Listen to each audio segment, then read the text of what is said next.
Welcome to Independence, the FIEC podcast. My name's Phil Topham, Executive Director of the FIEC, and it's time for John Craven's News Round. John Stevens, In the News. Welcome to In the News, our regular look at what's been going on. I'm a bit upset that you didn't get him. Well, it fits better with Stevens. Yeah, Adrian Reynolds' diary. Yeah, well, the only thing that would work. We could go with that. Well, as you've probably heard, we have John Stevens, our National Director here. Good morning, John. Hi, Phil. And our Head of National Ministries, Adrian Reynolds. Good morning, Adrian. You're very happy with yourself. I was pleased with that, wasn't I? I'm even happier with this one. It's been a busy week for you guys listening to Taylor Swift's new album. No?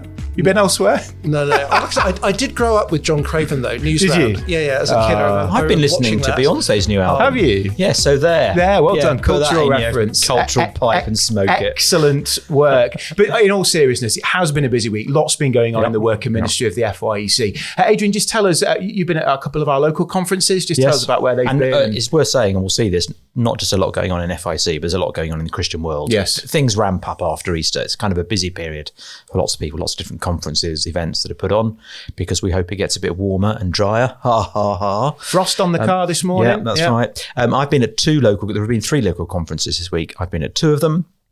So on Wednesday, I was in Stoke. It was great to be at Park Church in Stoke and just hear how that church is growing in really remarkable ways. Having to go to 2 services permanently on a Sunday morning. They think they've doubled in size since COVID. Great. Just seeing there what we're seeing over and over again. There seems to be a real hunger for spiritual things. And people are being converted. People are coming from churches where they've been poorly taught and want to be taught. So the same narrative is getting repeated over and over again to a greater or lesser extent. I don't think we need to put a label on it, but God is at work. I think that's fairly clear. So really encouraged by that. That was in Stoke. There was also one in Newtown, Mid Wales. Same day. Same day. And then Thursday I was down in Cardiff.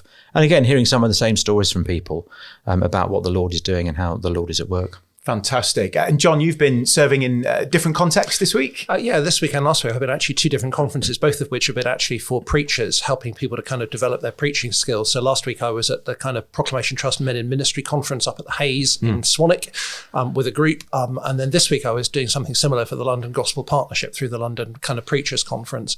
It was actually great to be together with sort of guys with regular preaching ministries in church, a really good mix of Anglicans, FIEC and other free church people in those groups. But people are absolutely committed to Scripture as the Word of God and believing that God speaks through the Scriptures as we proclaim them, and helping to think through how we do that, how we can do that better, how we can improve. I was doing some material on Hebrews for both groups.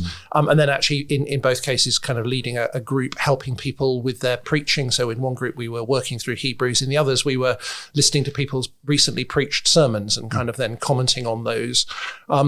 Interestingly, in that final kind of conference, I hadn't expected this. We were a man down in my group. So actually my sermon from Bethel Church in Farnham on Sunday we used as the final one. So the group got the chance to listen to me on Acts 10. So you were in the chair. Which was really helpful, actually. I don't often listen to my own preaching, and it is helpful to have other people's kind of response to it. I was most struck by I've got various verbal tics that go with the way that you speak, and you don't even realise you're doing it. And you listen to it, and it's really helpful to think, actually, that is really annoying when you hear it over the whole course of a sermon. And so just have to kind of work harder to avoid that. So it was a helpful thing. Fantastic. So I want to ask John, quick 30 seconds and no more. Why should preachers who are listening or people leading Bible studies think about teaching Hebrews? Okay. Let's get, we often talk about the news, but let's just quickly just take it aside. Is that right? Absolutely fine. I'm fascinated to hear the answer. It is a great book. Yeah, I'm not sure I can do that in 30 seconds. Hebrews is a brilliant book. I think it actually speaks into a very contemporary situation. The message of the book is basically about people drifting away from Christian faith because they are under pressure from the society around them. So actually, I think the book's message is very relevant in our context. Its basic message is Jesus is better than whatever it was you came from or you could turn to. So in multiple ways, just grasping that Jesus is better. So it's a very Jesus-centered book. And I think from that point of view, it's hugely helpful for Christians to anchor their faith and enable them to resist those pressures. Alongside that, it's a book that I think is actually crucial for understanding how the Old Testament and the New Testament fit together. It's basically kind of a worked understanding of the relationship between Old Covenant and New Covenant. And it opens windows on how we should read the whole of the Old Testament. I in fact, in my groups, we're using it as a sort of as a model of expository preaching as well, because I think actually Hebrews is a book that follows the form of a sermon, probably about 4 major sermons, and it teaches us a lot about the nature of preaching, the nature of God's word, confidence in it as the living and active word of God. So there are multiple reasons. I think Hebrews is a neglected book. It's at least as important as the letter to the Romans. I think often we think of Hebrews as being primarily about the finished work of Christ, which it is. When I was preparing for it, what really struck me is that Hebrews is also very much about the ongoing work of Christ. Christ as the high priest who is interceding on behalf of us, and that we can come to him for grace and help. So I think sometimes the Reformation perspective has meant a narrowed view of what Hebrews teaches. Whereas actually it's really encouraging to believers to know that Jesus we can come to for the help we need. You were right, you couldn't do it. But there's your next preaching series. And it's worth just saying, this is a kind of newsy thing. We didn't plan this, Phil, but I want to tell you anyway. The Gospel Coalition have released a new resource in this last week, which is an update of Don Carson used to have 2 little books, the sort of best commentaries on every book. And people will hear that and say, well, what commentaries should I read on Hebrews? Where should I go? And they've updated that into an online free resource, which is excellent. I had a very, very small part in contributing to some of the parts of it. So basically, you can go and look up a book and you can see some recommended commentaries, because there are so many to choose from. If I'm preaching Hebrews, where could I go? Where's an entry-level commentary? Where's a kind of more complex commentary? So really helpful resource. We'll put the link in the show notes. I think Adrian's being a bit bashful today. He has contributed the commentary on Numbers to that. And actually in the recent kind of Gospel Coalition Best Commentaries, Adrian featured twice in the section on Numbers for his kind of book on kind of the Proclamation Trust. And I'm working on Numbers, and Adrian's book's really helpful. Fantastic. So there we are. So for those who are listening and not watching, Adrian has gone red, but there we are. Very, very, very good. Just very briefly, next week it's Thrive and the Ministry Wives Retreat, obviously all booked up now for women Thrive in ministry. Is for women in ministry. And Ministry Wives Retreat, obviously for Ministry Wives, all booked up now, but do keep that in your prayers. So a lot of planning have gone into this, 2 significant conferences that we're hosting next week, and do book a place on a local conference. And just worth saying, not everybody is obviously, not every wife is coming along. If you are married, not everyone who's in ministry is married, but if you are married, whether you're a woman in ministry and you're married to a man, or whether you are a man in ministry married to a woman, actually the care of spouses of those who are serving in ministry by churches is really important and often neglected. So it's just a good reminder to put that out there. Absolutely. Well, yesterday I had a fascinating afternoon. So those of you who don't know, we're on a business park in Market Harborough, and just over the car park, a huge building's been renovated, and it's now the home of the Market Harborough Building Society. What's their 3-year mortgage rate, Phil? Yeah, well, I don't know, but I was invited to the opening, and it was really good to go and meet some people on the business park. But what was fascinating, which links us into our first story, is how the Christian values of the founder really helped him to set up the building society in 1870s. This was a guy called John Newcomb, and essentially what he wanted to do was make property ownership possible for the masses. So he was buying up land, putting in kind of sewage systems and drainage systems, all that kind of stuff, so that then the houses could be built on and people could afford them. But interestingly, he was a deacon in a Baptist church in a village just outside Harbour in Clipston. There's an article on the website about that Baptist church, indeed. because there was a revival there, which he was born out of. Absolutely. So his Christian principles drove him to make these decisions and set up this building society for the benefit of others, which I just thought was a really interesting link. And I think it links us to the death of Frank Field this week, great parliamentarian politician who his Christian principles shaped the causes he was passionate about. And I just wanted to say, I want to pay tribute to Frank Field, because I think he was a great parliamentarian. I used to work on the Wirral, and he would only ever do interviews with us about things he was passionate about. He wasn't a self-promoting politician in any way, shape or form, but if he believed in a cause, he would want to back it. He was principled, wasn't absolutely. he? Absolutely. Yeah. And that was great. Yeah. I was very struck from his kind of the sort of obituary. Christianity had clearly informed what it was he stood for. He was kind of passionate about wanting to bring about welfare reform that genuinely helped people. He served for a short period of time in the kind of Department of Work and Pensions as a minister under Tony Blair. He'd worked for the Child Poverty Action Group. But it was interesting. He'd started out actually as a young Conservative. That was where he kind of began, and then sort of became sort of a Labour councillor and ultimately a kind of an MP. But he did have this independent mind in which he kind of, in a sense, his Christian principles shaped what he thought about policy. It also shaped his relationships. So he had, for example, a remarkably close relationship with Margaret Thatcher. He respected her in lots of ways. He didn't necessarily agree with her on everything, but there was a strong personal relationship with her. I was quite struck. He actually, when she lost her first vote for kind of retaining the leadership, or didn't get a clear victory, he went to see her to urge her to resign, just at a sort of a personal level. There was that level of friendship. And he kept visiting her actually into her dementia. I thought she went to his retirement. Indeed. Didn't she? It was the last thing, virtually the last thing she ever went to. So that was very striking. He then resigned from the Labour Party over its failure to deal with anti-Semitism. He regretted that he'd supported Corbyn for the leadership because he thought that was about democracy, but then he saw the results of that. So he was willing to admit his mistakes and his kind of failings. So I think he stands out as a man of integrity. Essentially, struck by he became what he described himself as an independent Labour MP. And actually, the obituary said that actually some sort of people in the party said, well, that's what you've always been, kind of frank. But I think there's something there, actually, a Christian who wasn't prepared to sacrifice his principles for high office and stood consistently and integrity, and in many ways was honoured across the whole political spectrum. Yeah, absolutely. And as an independently minded guy, there are some lessons for independent leaders. Obviously, there are principal lessons, I think. We can look to secular leaders, and in God's common grace and amazing grace, in fact, in the world, we can see principles for integrity and that kind of thing, the way people conduct themselves. But actually, here was someone who didn't kind of accept rules from above, if you like, that the Labour Party were imposing on him, although he agreed with the overall principles and wanted the freedom to apply some of those in a way that he saw was fit. And in a way, as leaders in independent churches, there are certain things that are non-negotiable that we take because we're Christians and we allow the Lord to rule our lives in a loving and helpful and wise way. But we're allowed latitude, and we want to be principled in the way we apply the things we do in local church. And I think seeing the way that Frank Field got on with that in politics, I think is a great encouragement just to leadership in independent churches. We don't all have to be completely the same. We're not denominational. We all believe the same things and fundamentally have the same principles, but some of them will be worked out in different ways. Yeah, Frank Field. I think for Christians working in the world, actually there's a lesson there that I think often in Parliament, the MPs who are most committedly Christian tend not to be in positions of high office.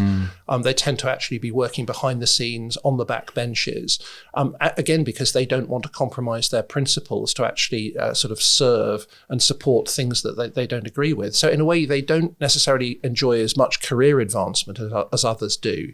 But actually, very often, they are respected in the end for their integrity over a long period of time. And I think that is often the experience of Christians engaging in the workplace. They may not attain to the very highest positions because they maintain their integrity, but in the long run, that is respected and they can have a very significant impact. Frank Field, who's died this week, aged 81. And staying with politics, there's been a bill that's been passed this week on immigration. So this is the Rwanda bill that we've been talking about previously, that kind of thing. That is now going to come into law. That means that flights will take off to Rwanda, the government hopes, in the summer.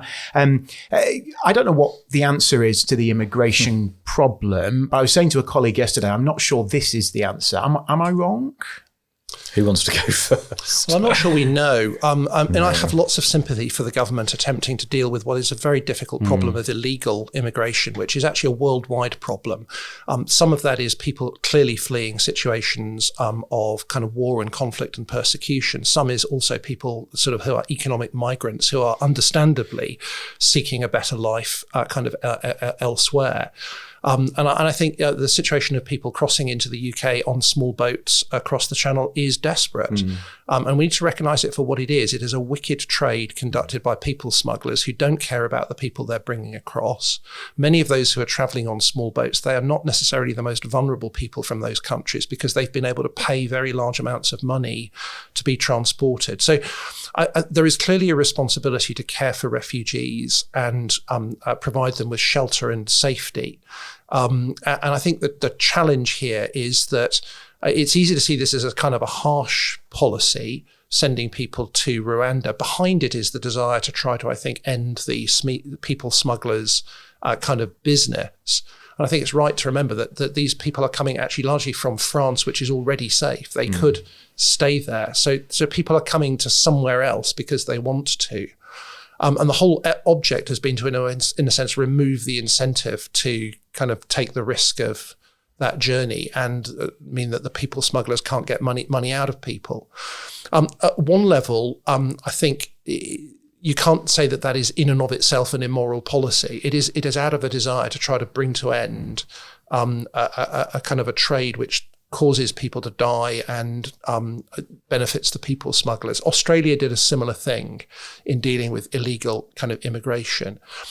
In terms of this bill, the real problem has been seeking to move people to Rwanda and the question of whether Rwanda is a safe country. And that's been a matter of dispute and debate. The kind of Supreme Court was looking into that. I think many Christians, the problem with this legislation is not necessarily of removing people to Rwanda, but the government has decided to define Rwanda as safe and almost to try to prevent scrutiny of that kind of question. There was a letter signed by lots of charities and church denominations basically calling this out. I think well over 100 signatories. I think the challenge here, as with a lot of political things, Phil, is there's kind of a Venn diagram of what we should think as Christians and what we think politically. And there's an overlap in the middle where those two things come together. So clearly as Christians, there are Christian principles at stake in how we want to behave and what we would want for a country that we live in and that we would vote for. But then there are political questions about how you implement those principles. So principles of generosity, for example, and welcome and fairness and justice. There are differences of opinion as to how you might implement those. And I think the challenge for us is where we put things that are in the political sphere, for example, and make them more spiritual than they are, so they become a test of orthodoxy. And I think this is one of those things that's kind of, it's wavering around the middle. Clearly some Christian principles at stake. I'm much more cynical than you, I think, John, about the government's motive. I don't just think, it seems to me it doesn't just seem to be about wanting to end the trade. I think there's a bit of playing to the crowd here. I think there are other things that the government could be doing that I'd want to lobby for. But I think those are political conclusions rather than spiritual conclusions. So I think sometimes it's difficult to navigate between these things. There was an extraordinary moment last night in Question Time where Chris Philp, the policing minister, was asked, what about a refugee from the Democratic Republic of Congo, which is a neighbouring country to Rwanda, and on the border at war with Rwanda? So what would happen if the person came over and was deported to Rwanda, a country that's trying to kill him on the border? And Chris Philp seems to have suggested in his response he didn't realise the Democratic Republic of Congo is a separate country from Rwanda, which is it just all feels a bit muddled and rushed, which is why I'm a bit more cynical. It looks like there's a bit of playing to the crowd here. And I do worry that Macron said this week, I don't normally quote Emmanuel Macron, but he said this week it does smack a bit of recolonisation if we're not careful, and I think there's some truth in that as well. So I agree with John. I think there are things that need to be done. I'm just not persuaded that this is it. It's worth saying a lot of churches have a really good ministry to those seeking asylum as well, and have been greatly enriched by people coming in. Well, I mean, I think that's what the policy debate is. What's the best way to prevent this terrible problem of people being smuggled? I think what disturbs me more is a more general public attitude towards migrants and those who have come to the UK. The vast majority of people who are migrating to the UK are actually legal migrants coming from a wide variety of different 600,000 net migration, and we're talking about 30,000 are we crossing? Even those who might have come illegally, once they've arrived in the UK, often their asylum claims are granted. So I think it's understandable that there is a public reaction against those who seem to have kind of, in a sense, arrived unfairly and wrongly, but that's a relatively small number compared to the bigger issue. But there is clearly a hostility to the whole idea of migration. And I think as Christians, we need to deal with that. That actually policy on reducing migration or avoiding illegal migration can actually be a cover for a hostility to people from other cultures. I'm reading a history of Britain in between 1974 and 1979 at the moment, and actually exactly the same arguments were being made. That too many migrants, the result is the country will be changed. It's no longer ours. It's not the same as it once was. Actually, those arguments are made It's just again racism, and isn't again. it? A lot of it is racism, although it's about people's loss of their cultural identity. It's their communities becoming different. So xenophobia, really, rather than... I mean, the irony is, of course, that some of those that were being objected to in the 1970s were the East Asian East African Asians who had come to the UK, who are now often quite vociferous about wanting to prevent kind of migration. So I think that there are attitudes of how we view other people of other cultures that the gospel deeply challenges. Yeah. So whatever our view on the particular policy, I think as Christians, we want to be sort of, in a sense, avoiding that kind of sort of attitude towards those of other cultures, which is basically sub-gospel. We will get a general election sometime soon. And I think this just highlights one of the challenges is we often focus in on policies which are enacted to fix a particular problem. But actually, there are often systemic issues that aren't really addressed. And I think we need to be asking our politicians questions about systemic issues. So, for example, the Rwanda bill talks about safe routes and people choosing safe routes into the country, which is basically you apply for asylum outside of the country and come in. But actually, it's almost impossible in some countries to apply for asylum at all. So there are systemic issues that mean people choose other routes which are unsafe. So I think the problem is we're looking at a fix without really ever talking about some of the deep issues. And I think that's true across a lot of politics. And I think as Christians, perhaps we've got to be challenging politicians on some of the deeper rooted issues. Just two things as we think about this and engage with it. Remember to pray for governments that have been put there by God. I mean, these are massively difficult problems that they're wrestling with. You want to pray that they would kind of approach it with integrity, with a kind of a genuineness, that it wouldn't simply be playing to the gallery.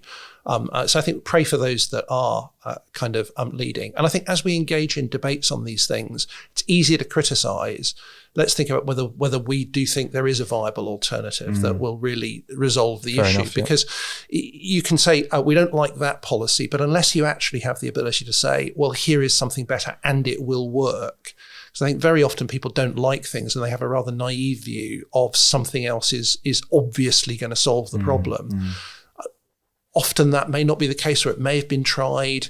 I think we have to sort of assess in the round, not just critique the thing. Let's move on. A lot of this will, these kind of things need to be picked up by leaders. So let's talk about leadership for a few minutes. So two leaders, one former leader, one current leader that have been in the news in recent days.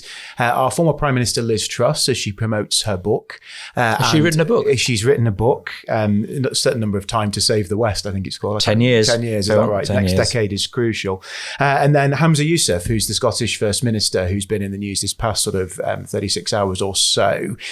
Two very different kind of styles of leadership, but actually I think lessons to learn from both of them. Let me throw my 10 pence in. It seems to me that Liz Truss is trying to justify her premiership in her book, so she's self-justifying what she did in government, and it seems Humza Yousaf just hasn't really thought about what the consequences were going to be of his actions. So he came out of a meeting yesterday morning pleased that he'd ended his coalition with the SNP and the Green Party, but by the end of the day is facing a vote of no confidence. Lots of lessons, I think, brothers. Oh goodness, where do you want to start? Let's start with Mrs. Truss. Well, I mean, I haven't read the book. Okay. Just to be clear, I've read a few excerpts from it. It does look like it's an exercise in self-justification. She obviously had a very short premiership, and I think she wants to come back into frontline politics. She wants to sort of justify her position. So there's a bit. It seems like there's a bit of doubling down. It's all about other people and what they've done rather than what she has or hasn't done. Just by the way, on that, when my fixed rate on my mortgage ends, I'm going to have to find another £250 a month to pay my mortgage from the beginning of next year. You are, although it's very difficult to speculate about what the mortgage rate might be today if Liz Truss hadn't brought in her budget. So I just... Yeah, I mean... I lay it at the door of the mini budget. Maybe I'm wrong to do that. I'm sure you do, Phil. I'm sure you do. I'm sure you do. And it's nice to have people to blame for these things, which actually, I mean, you're doing there exactly what she's doing in her book. Yeah. Which is she's finding, lots of other things people, to blame. Yeah, other things. Yeah. I just think the whole question of self-justification is interesting because clearly her premiership was something of a disaster. And she wouldn't have been got rid of so quickly. It was an extraordinary amount of time, really, that it all happened in. But an exercise in self-justification, I think, is pretty ugly. And in the way that it's been done, it's also very transparent. The bits of the book you've read and the headlines you've seen, it's clear what she's trying to do. And I think that is part of the sinful nature. We've been thinking about this, actually, our local conferences, wanting to prove ourselves, wanting to justify ourselves.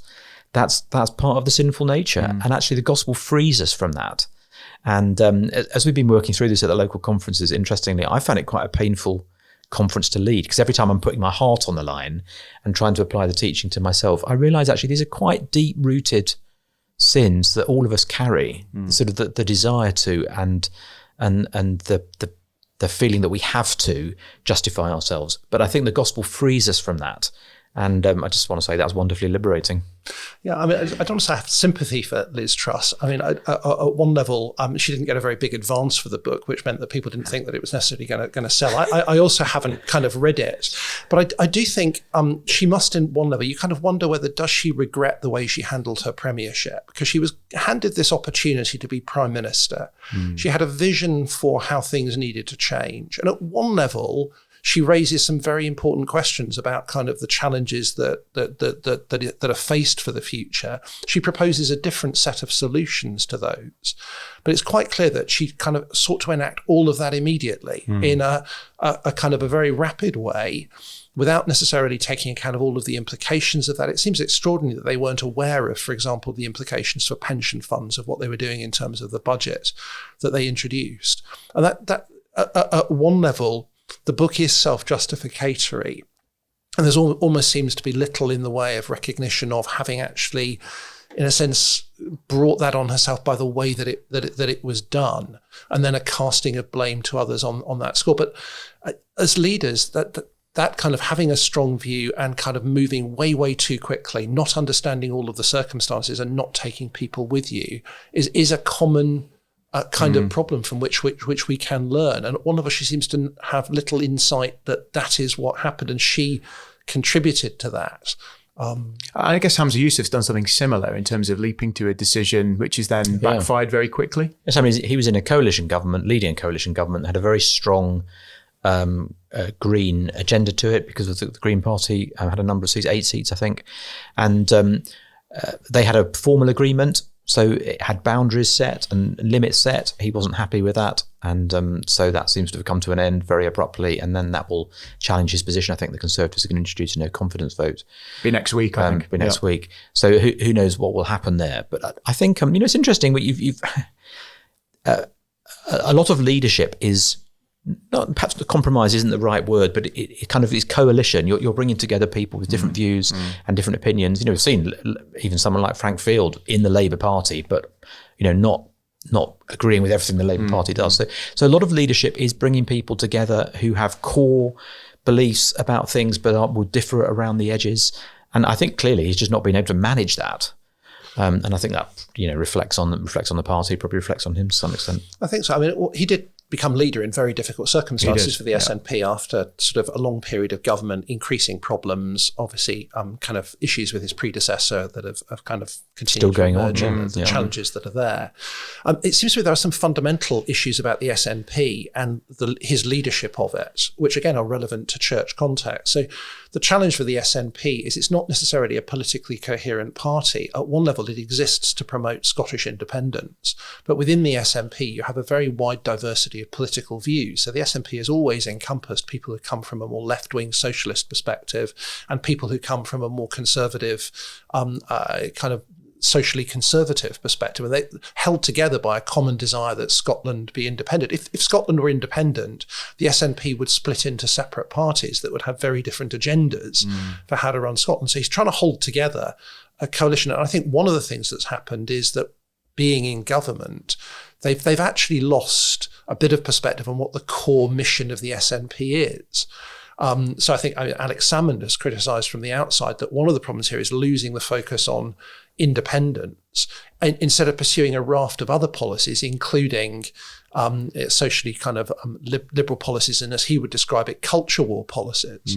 So actually one of the presenting challenges that have caused the SNP to have difficulty is their transgender self-identification, which led Ash Reagan to leave. The social conservatives in the SNP clearly don't agree with that either. But essentially what's happened is the core message has been lost in the pursuit of these culture war things, and that's beginning to bear fruit in the ability to hold it together. I think that's a real lesson for churches, because I think where we are at the moment, actually churches are inevitably a coalition of people with a diversity of views but united in some core convictions. It's true of FIEC, not just of local churches. And at one level, if we lose sight of the core purpose of the gospel, actually that will cause the coalition to fracture. And I think actually the whole culture war thing is exactly an issue on which Christians at the moment are in danger of getting dragged into making culture warring a priority over gospel ministry.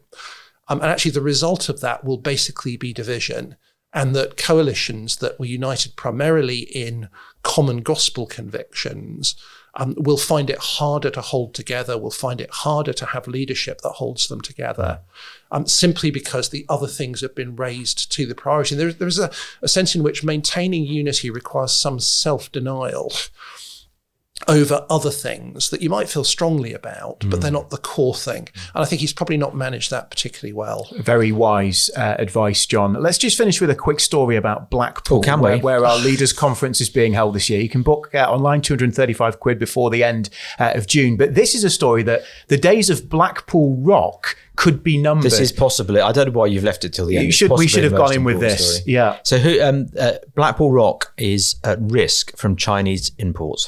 Who knew that it would be worthwhile making Blackpool rock in China and shipping it to the UK? But it turns out it is. Well, it's quite an art. I've been reading about this. It is quite an art. There rock. are the number of factories that have that make rock now in the UK reduced to about 10, all in Blackpool, and the industry is really under threat. And they make rock not just for Blackpool but for other places, but primarily for Blackpool, because of cheap Chinese imports. It's just fascinating, really, that someone has looked at the UK market and said, we've got to get into that market. Well, I love the fact there's evidently an art in lettering the middle of Blackpool rock, which I just never realised before. And there's only about 30 people in Blackpool who can still do it. And if it's lost, PG lost. Doesn't have rock, you've noticed it. You make it by making it very big, and then they shrink it down. It is an extraordinary process. It does seem a great shame that sort of local business, which has deep connections to a locality, is being undermined by something that's being shipped around the world in a way that presumably is ecologically unsound. So I'm not such a pure capitalist. I think that's a good thing. I think it's a great loss. And it's synonymous with the town. Come to Blackpool, Phil. Buy some proper Blackpool rock. Yes. Not a Chinese import. We're for Blackpool rock. What I want to know is, do you think we can have one for the leaders' conference? FIEC. Could we have a stick of rock which says FIEC 2024 and actually give to delegates? Now we've promoted it, I'm sure we can. There's really something there for us. You'd struggle to fit in the Fellowship of Independent Evangelical Churches, wouldn't you, John? That would be a little bit too much. But I think FIEC we can manage. Very good. Well, on that note, it's time to end. Brothers, thank you so much, and thank you for listening to our dive into the news this week. Do rate or leave a review if you found it helpful so others can find it, and we'll look forward to speaking to you again soon. Thanks, Phil. Have a good weekend.